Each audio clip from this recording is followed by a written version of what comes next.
بسم اللہ الرحمن الرحیم۔ السلام علیکم ورحمۃ اللہ وبرکاتہ۔ آج کا ہمارا ٹاپک ہے غیب کی باتوں سے متعلق عقیدہ۔ اس کی نمبر پوائنٹ پڑھتے ہیں، پھر اس کی ہم ایک دلیل بھی پیش کریں گے۔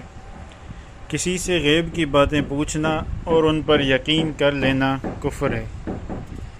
اب سورہ نمل کی آیت نمبر 65 میں ہے، اللہ تعالیٰ کا ارشاد ہے، کہہ دو جو لوگ آسمانوں میں اور زمین میں ہیں اللہ کے سوا غیب کی باتیں نہیں جانتے اور نہ یہ جانتے ہیں کہ کب زندہ کر کے اٹھائے جائیں گے۔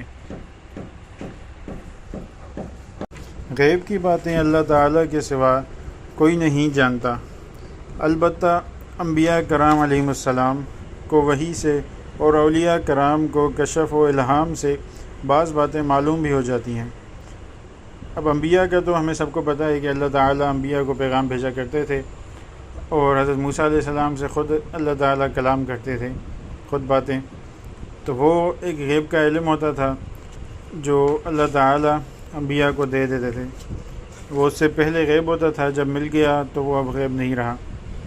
اور اولیاء کو بھی، جو اللہ کے ولی ہوتے ہیں، جو بہت نیک پرہیزگار ہوتے ہیں، ان کو بھی کبھی کبھی الہام اور کشف ہو جاتا ہے، مطلب ایک فیلنگ ہوتی ہے ایک اندر سے کہ یہ ہونے والا ہے یا وہ ہو سکتا ہے، تو وہ اولیاء کو بھی بعض اوقات ہو جاتا ہے، مگر اس کو غیب نہیں کہتے۔ غیب وہ علم ہے جو بغیر کسی ذریعے کے براہ راست حاصل ہو، اور یہ صفت اللہ تعالیٰ کے سوا کسی میں نہیں پائی جا سکتی۔ اب یہ علم جو ہے براہ راست کا مطلب ہے کہ ایک چیز ہے، اس کا علم آپ کو ڈائریکٹ بنا کسی سورس کے، بنا کسی سبب کے، بنا کسی ذریعے کے آپ کو وہ علم مل جائے، تو اسے کہیں گے ہم غیب کا علم۔ تو وہ کسی کے پاس بھی نہیں ہے اللہ کے سوا، اور یہ صفت کسی کی بھی نہیں ہے اللہ کے سوا۔ اس کا ایک چھوٹا سا ایگزامپل دیتا ہوں میں آپ کو۔ آپ ایک کمرے میں بیٹھے ہیں، دیوار کے دوسری طرف یا برآمدے میں یا دوسرے کمرے میں کیا ہو رہا ہے کیا نہیں ہو رہا، اس کے بارے میں آپ کو کوئی علم نہیں ہے۔ تو اگر کوئی آپ کو آ کے بتاتا ہے کہ بھئی وہاں پہ یہ ہوا فلاں چیز ہوئی، کچھ بھی ہوا، تو وہ غیب کا علم نہیں رہا، وہ ایک آپ کو ذریعے سے وہ علم ملا، اور اس کو غیب کا علم نہیں کہا جاتا۔ لیکن اگر کوئی ایسے کہہ دے کہ اس کمرے میں ادھر بیٹھے بیٹھے خود بخود کہے کہ اس کمرے میں یہ چیز ہو رہی ہے، تو وہ کہنے والا اور اس پر جو یقین رکھے گا کہ واقعی اس کو پتہ چل گیا، تو یہ غلط بات ہے، یہ انسان کو کفر میں لے جاتا ہے۔ تو غیب کا علم کسی کے پاس نہیں ہے۔ اور بعض اوقات کیا ہوتا ہے، اکا دکا کسی کا لگ جاتا ہے۔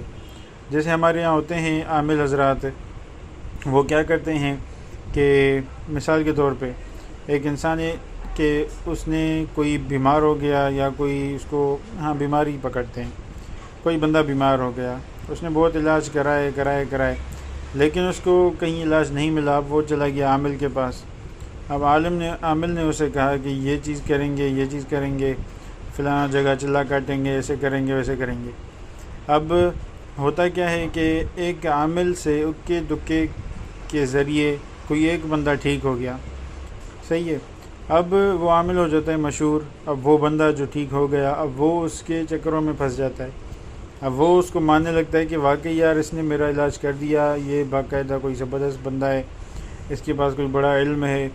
لیکن اصل میں ہوتا یہ ہے کہ صرف ایک اکا دکا لگ جاتا ہے، اس کے علاوہ کچھ بھی نہیں ہوتا۔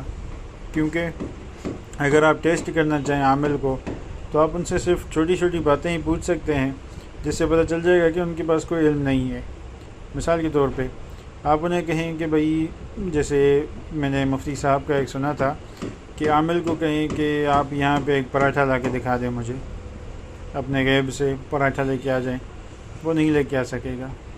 اور علم کی بات جہاں تک ہے، آپ ٹیسٹ کے لیے اپنے گھر میں کوئی چیز رکھ دیں، اب اس عالم سے پوچھیں، عامل سے، کہ میں نے گھر میں ایک چیز رکھ کے آیا ہوں فلاں جگہ پہ مجھے بتا دیں وہ کیا چیز ہے، وہ نہیں بتا پائے گا۔ ہاں، اکا دکا لگاتا رہے گا، جب دکا لگ گیا تو پھر وہ تو الگ بات ہے، لیکن مستقل صحیح باتیں کرنا یہ مطلب نہیں ہو سکتا۔ اور اسی مستقل صحیح باتیں کرنے والا صرف اور صرف اللہ تعالیٰ ہی ہے۔ تو یہ غیب کا علم جو کہ بنا کسی سورس کے، بنا کسی سبب کے، بنا کسی ذریعے کے جو غیب کا علم ہے وہ صرف اللہ تعالیٰ کو ہے۔ باقی اللہ تعالیٰ نے انبیاء کو علم دیا، یہ جو ساری تعلیمات ہے قرآن کی، حدیث ہے، یہ ساری جو تعلیمات ہیں یہ ساری وحی کے ذریعہ ہیں۔ وحی کی تعلیمات بھی غیب کی تعلیمات ہوتی ہیں جو کہ بعد میں چینج ہو جاتی ہیں۔ اب اللہ تعالیٰ سے دعا ہے۔ اب یہاں پہ ایک اور بات بتاتے ہیں آپ کو، سورہ کہف کی لاسٹ نمبر آیت ہے، اس کا ترجمہ کچھ ایسے ہے کہ اللہ تعالیٰ فرماتے ہیں نبی صلی اللہ علیہ وآلہ وسلم سے کہ آپ کہہ دیجئے لوگوں کو کہ میں آپ کو نہیں کہتا کہ میرے پاس کوئی خزانے ہیں اللہ کے، اور نہ ہی میرے پاس کوئی غیب کا علم ہے۔ ہمارے یہاں ایک عقیدہ یہ بھی ہے کہ نبی صلی اللہ علیہ وآلہ وسلم کے پاس غیب کا علم ہے، تو اس عقیدے کا بھی یہ بالکل صاف صاف قرآن میں انکار موجود ہے کہ نبی صلی اللہ علیہ وآلہ وسلم کے پاس علم غیب نہیں تھا۔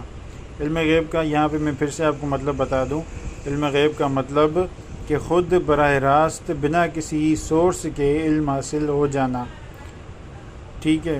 تو یہ مطلب اللہ کے سوا کسی کو بھی نہیں ہے۔ تو ہمیں عقیدہ یہی رکھنا ہے کہ اللہ تعالیٰ کے سوا کسی کو بھی علم کا غیب نہیں ہے، اور اللہ تعالیٰ جس کو علم دینا چاہے وہ اللہ تعالیٰ اس کو دے دیتا ہے، وہ اللہ کی مرضی ہے۔ اس میں ہمیں نہیں معلوم کہ اللہ نے کس کو دیا ہے کس کو نہیں دیا، سوائے انبیاء کے۔ انبیاء کو اللہ نے دیا۔ اب جو دنیا میں ہیں لوگ، ان میں سے ہمیں کچھ نہیں معلوم۔ اب دوسری بات یہ بھی ہے کہ وہ جو علم غیب یا کوئی کیا کہتے ہیں کہ کسی اولیاء کو کوئی کشف آ گیا، الہام آ گیا، تو اس پر بھی ہمیں کوئی عقیدہ نہیں رکھنا خاص، کیونکہ دین مکمل ہو گیا۔ مثال کے طور پہ کسی بڑے اولیاء کو کوئی الہام آ گیا کہ بھائی اس راستے سے نہ جاؤ، اس راستے میں کوئی خطرہ ہے آپ کے لیے، تو اس نے اعلان کر دیا کہ بھائی مجھے یہ الہام آیا ہے کہ اس راستے سے نہیں جانا، اس راستے سے خطرہ ہے، ٹھیک ہے؟ تو ابھی اس کو ہم حجت نہیں بنا سکتے، نہ ہی اس کو ہم ایسے کہہ سکتے ہیں کہ یہ پکی ٹھکی بات ہو گئی، اس طرح سے جانا ہی نہیں ہے۔ صحیح بات ہے۔